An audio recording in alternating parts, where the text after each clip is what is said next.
акыркы күндө аялдарга көп зулумдук болуп кетти таксы. Мейли, сиздин оюңуздагыдай аял бузулду деп коелу. Ошондо деле аныга кол салганга, уруп тепкилеп сындыра чаап, акыры барып өлтүрүп жигиттей бергенге акыл жок. Эртеге кыямат күнү жаман болосуңдар. Мына канча окуя болуп кетти азыр.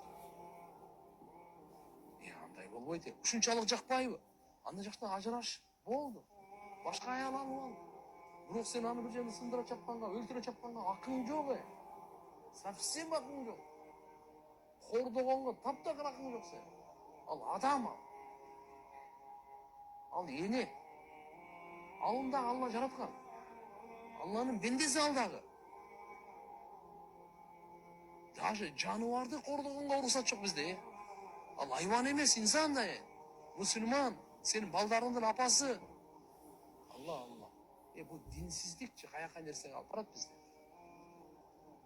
Алла көрүп турат, угуп турат. Алла дин берген. Жакшы жаша, болсо жакшы ажыраш. Мына. Динибиз эмнени үйрөтөт? Жакшы жаша. Таптакыр болбой атабы? Жакшы ажыраш. Душмандашып ажырашпа. Кордук кылып, кан төгүп, өлтүрүп ажырашпа. Не кылды? Өлтүрдү. Сен не болдуң? Өмүр бою тиякта кайта. Түрбөдө. Бала чакам не болду? Кимдин баласы? Ой, кимдин кызы? Карачы сен. Bir целый үй бүлөлүү талкаладың, динди караладың. Кичине эсибизге келели, урматтуу эркектер.